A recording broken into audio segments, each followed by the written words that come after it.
Nora Odweso is a mother, she's a sister, she's an auntie, and a community leader, and currently works as the Senior Director of the Social Impact at the Coca-Cola Company. She is based in Atlanta, Georgia. She leads the company's women's economic empowerment effort around the world.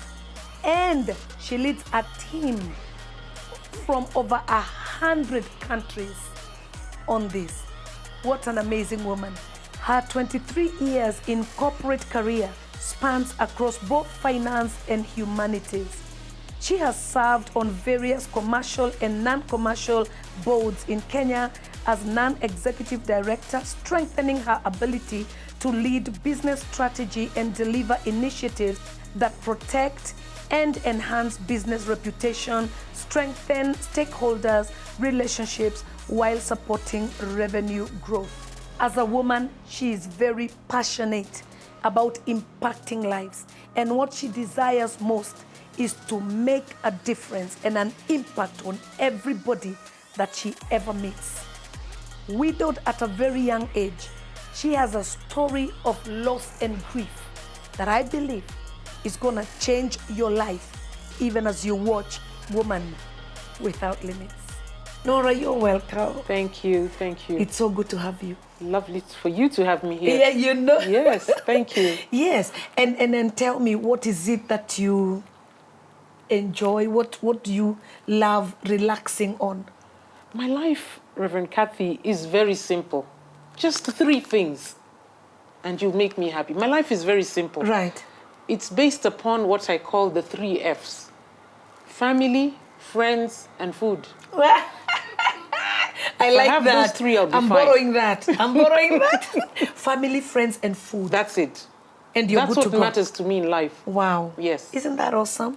Easy. I believe And it it's the easy things in life that matter the most. That matter the most. Isn't it? Yes. Wow. Because life is too short. Yeah, Yes. right. Yeah. So tell me, what brings you to this side of the pond? I know that you live in Atlanta, Georgia now. Yes, so I've been away from Kenya. I've been living in Atlanta, Georgia for the last 2 years. It's been 2 years already. It's been 2 years already. September actually marks 2 years since I moved from Nairobi. And it looks like only yesterday. And it looks like only yesterday. But I love home. I love coming home. There's always what I call in English, missingitis. Yes. Missing home. Missingiosis.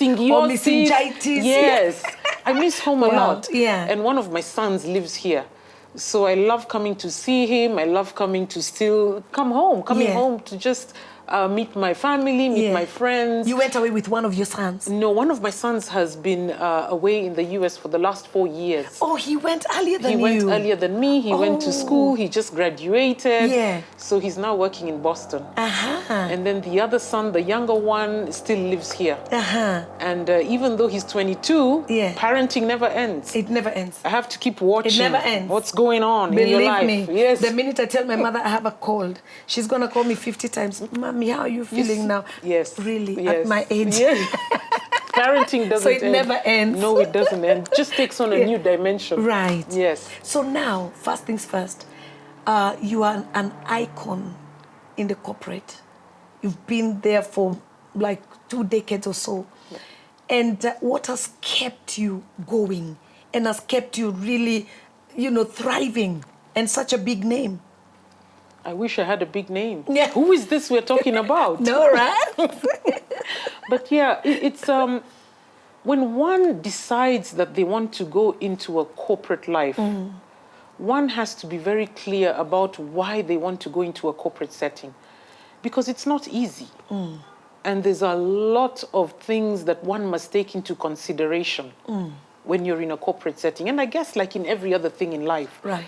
But like they always talk about corporate like this big monster that's very difficult to navigate. Yes. But we still work in there. We still thrive in there. And there's a lot of things that one must consider the first thing, and particularly to women, because this is a woman without limits program, and if there are any men watching, this should also apply to them. Yes, and they watch it a lot, and by the way. Oh, that's a lot of men watch Women Without Limits with that God. Okay. Yes. And they say they really enjoy it. Oh, that's nice. Yeah, actually, that was my next question. Like women who want to now venture into leadership in the corporate and all. Yeah. So there's a number of things. So when you're in a corporate situation, you must be very clear about your goals.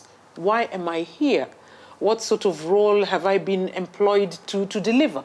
So there's one piece around being results-oriented and being very clear about your goals and becoming a master over time in the work that you do so that you become the go-to person.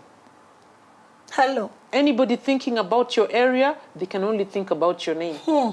And I'll give an example. Right. Over the last couple of years, within the current employment and even the employment I had before, I determined for myself that because I'm running a regional role, I'm performing a regional role. At some stage, I was performing a regional role that covered 39 countries on the continent. Wow. And I said to myself, one of the things I want to become is an expert on all matters Africa. So wherever I am, people send me emails, people call me, oh, if there's anything to do with Africa, call her. If there's anything to do with government relations, anything to do with communications, anything to do with Africa, call Nora. So you educated yourself on that? So I had to educate myself. I had to invest in that education. I had to know what's happening in current affairs, what's the agenda for the continent, what's happening in politics, what's happening in the area of communities. So one has to determine, what am I going to be a master in? To the point that people now respect you in corporate. Yeah. So you're results-oriented, you're delivering your work, and I know that a lot of women in corporate deliver on their work. But there's also the other aspect of corporate, which is all about building relationships, building meaningful relationships. Yeah. And you have to understand within corporate that we have people that we call internal stakeholders. Who are the influencers? Who are the people who decide who should be promoted and who should not be promoted? Wow. You see, a lot of the times as women, we are very good at becoming masters in the work that we are doing. We are results-oriented, we deliver on our performance, and we do that looking down. You know, I've delivered this, I've succeeded in this, I've checked all the boxes. But we still ask ourselves, how come I'm still in the same place? Because the thing we ignore within a corporate settings are not about meritocracy necessarily. You see, meritocracy is, oh yeah, it's only on merit. There's the part of building meaningful relationships.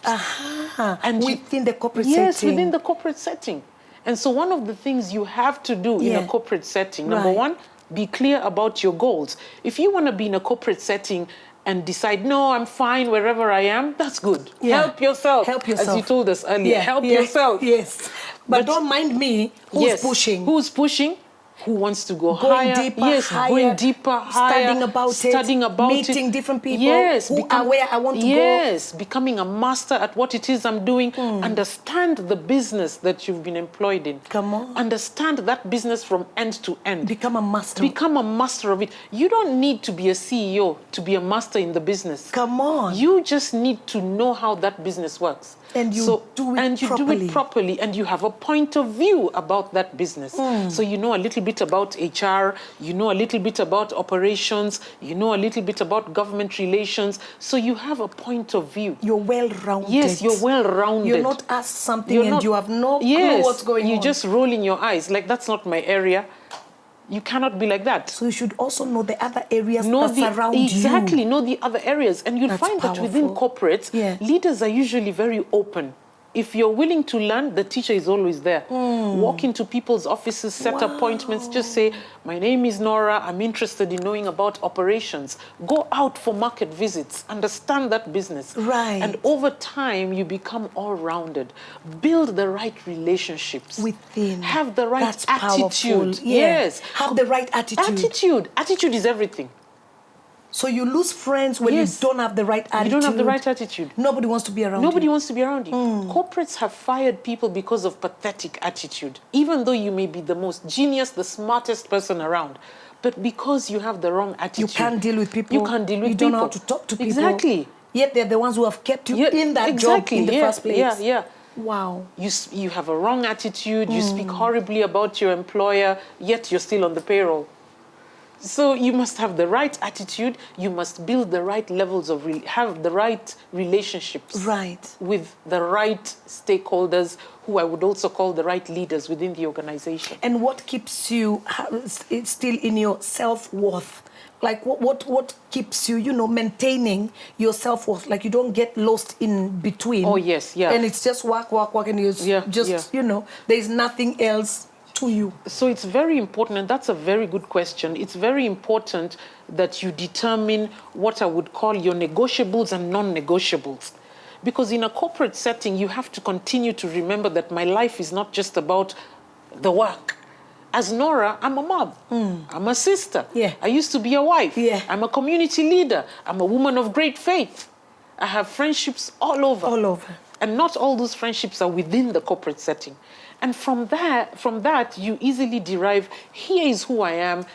These are my negotiables and these are my non-negotiables. Wow. Because you also want to maintain integrity. So you can paint that picture for yourself. There are some aspects of life which are non-negotiable for me, and there are aspects of life which are non-negotiable for other people. So determine what it is in your sphere that makes you who you should be and where you derive your worth. You have moved from finance to public affairs and communication. How did you do that? And how do you navigate from one major setup to another one that are all major, yet you make it? So here's the thing. I started off as an accountant, believe it or not. I started off as an accountant. Wow. I did accounting in university. I did my Bachelor's of Commerce degree, got a distinction, spent years doing a master's in corporate finance, everything under scholarship, meaning I was good. Yeah. And then got a job in corporate finance. It was all under scholarship. All. I said that I didn't have money to get a scholarship and I wanted to do my master's in finance. So I pursued my master's in corporate finance on scholarship, pursued a different course we call Chartered Financial Analyst, which is another global course, again under scholarship. Did some work in finance. But then a point came in my life where I figured, hey, it's my mom that wanted me to be an accountant. Pause right there. You know what? We did a program with my daughter the other day, and she was saying, because we were talking about the older generation who is now us, and the younger generation who's now her, my daughter. And she was like, Mommy, many times I've talked to my friends and everybody says they've done what the parents wanted them to do, but not what they wanted to do. So there's a lot of that taboo. There's a lot of that. It still happens even with me, where I gently nudge my sons. I'm like, maybe you should consider this. It's different from how it was when we were younger. And our moms would say, yes, accountants get the best jobs. Yes. My husband, accountant, women, secretary. That's it. Imagine. They never went further than that. Accountant, secretary. Finished. Yes. So, and in my community, you're either a doctor or you're an engineer. And my mom knew Nora can't do any of those. So let's just settle for accountancy. And so we said, okay, let's settle for accountancy. And I began to enjoy it. I loved it. I loved working with numbers. But a point came in my life where I figured, you know what? I can do it, but the fact that I can do it doesn't mean I really enjoy it. That you should do it. Yes, that you should do it, or that I... And you realize you are doing it for your mom. I was doing it for my mom inherently, because I loved her. And I wanted to obey her, and I wanted to make her happy. I was the child that always made my mother happy. And so when she said, Nora, why don't you do accounting? I said, yes, sir. Yes, madam. Yes, ma'am. Yes, ma'am. Let's go for it. And did very well. And at some stage in my life, I figured, you know what, this is early 2000s. I did accounting and corporate finance until early 2000s. And I figured, you know what, this is not something that I particularly enjoy doing. And I did the unthinkable. I walked into the group MD's office at the time, the group CEO's office at the time, and I had a discussion with him. And he said to me, you have this blank canvas, Nora. What do you want to draw on that canvas? Wow, that's Sometimes awesome. people should just have courage to raise their hands and speak out. You're preaching. Raise your hands. Draw on that empty Draw canvas. on the empty canvas. And he asked me, what is it that you would like to do? And I painted a picture of what I really wanted to do. And he said, go for it. What? Go for it.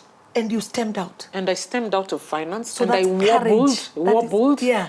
limped along Yeah. into a new area at that time for me, which is the area of public affairs, government relations, the area of communications. And you've been amazing And in I it. wobbled in it. I wobbled in it because I had no clue what it was, but I knew that that was my area of passion. What? Because I enjoyed building relationships, talking to people. So what you're telling I made people, all the mistakes the first year. Yes. and what you're telling people right now, Yes. is not to fear. Do not be afraid. Be courageous. Be courageous. Do not be afraid of breaking into a new territory, which is unfamiliar to you. As my mom always said, do you have a mouth? And I said, yes. Do you have a brain? Yes. Then you can ask questions. Yes. And you can read. Yes.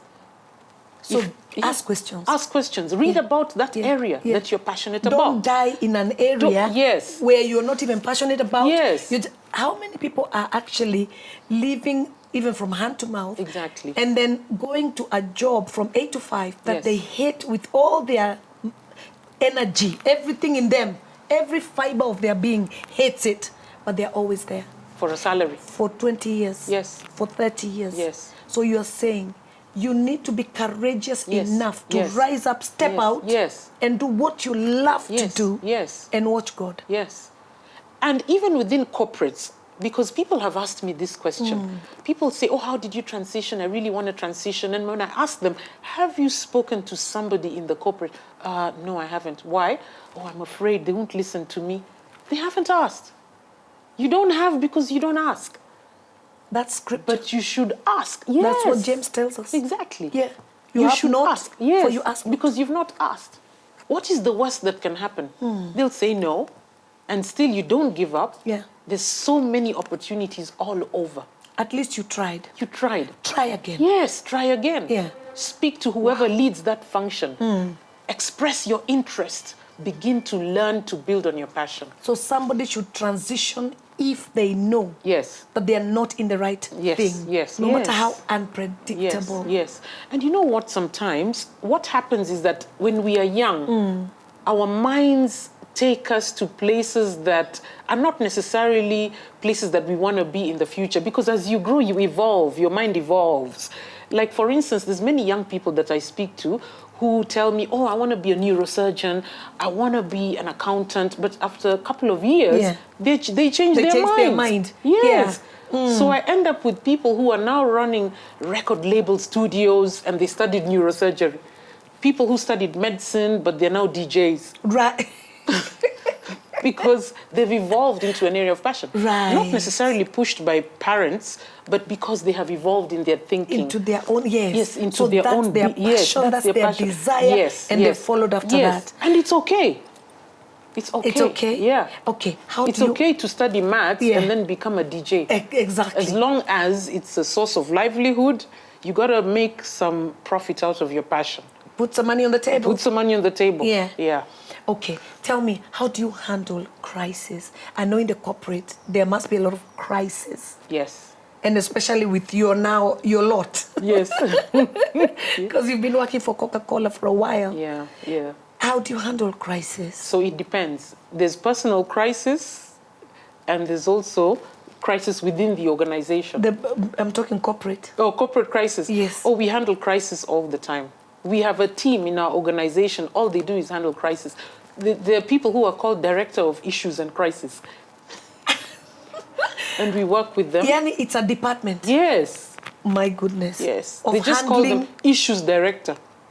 For handling issues, crises as they come, because you have to now understand what is the source of the crisis, how did this crisis come along, and look at options and opportunities. You know, plan A, here's what we should do. Plan B, here's what we should do. If this, because you have to, when you're handling a crisis, you also have to understand what is the potential backlash of our actions.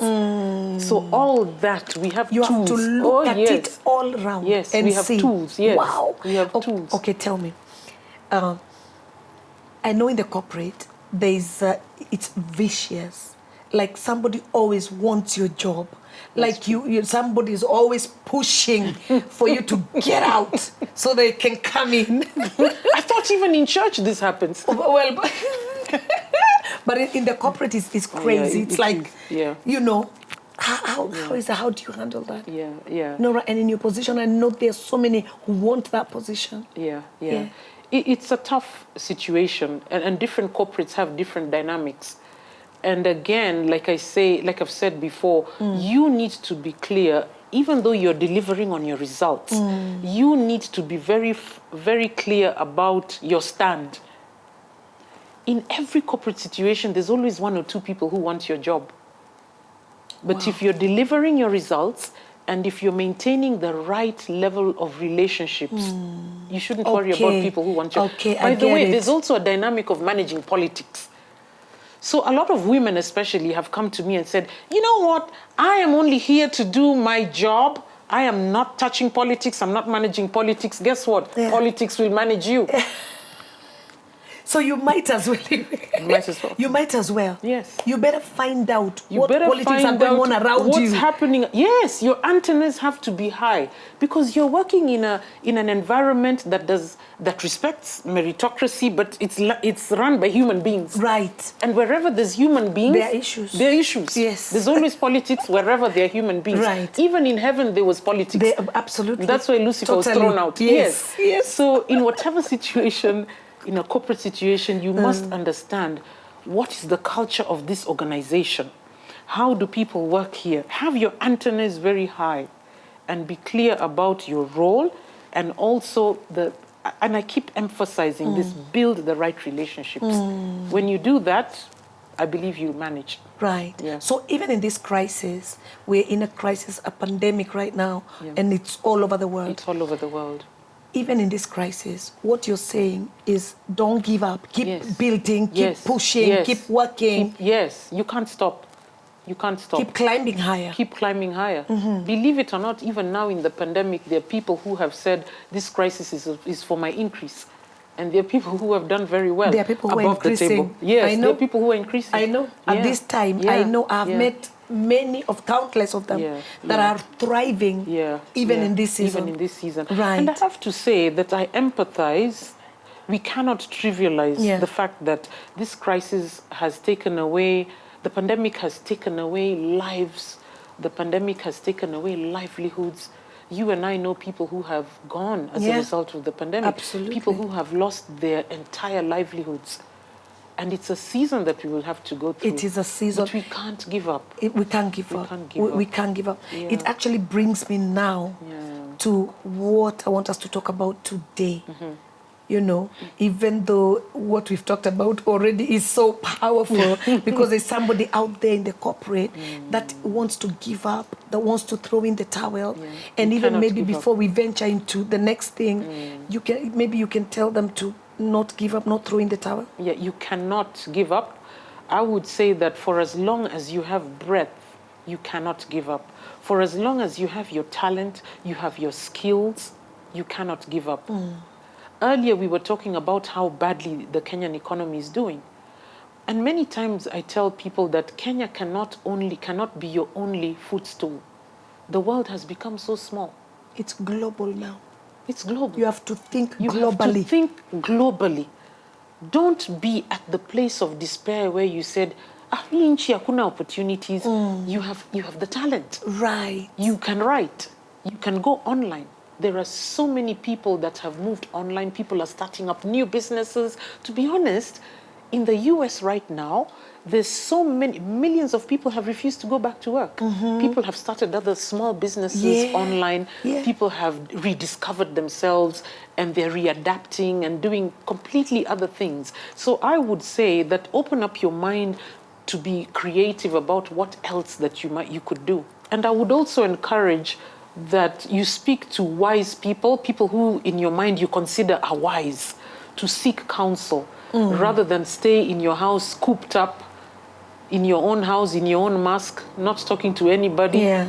You can speak to people. Wow. And you'll be shocked that the solution that you're looking for could be in someone else. Right there. Right there, right under your nose. Right under your nose. Yeah.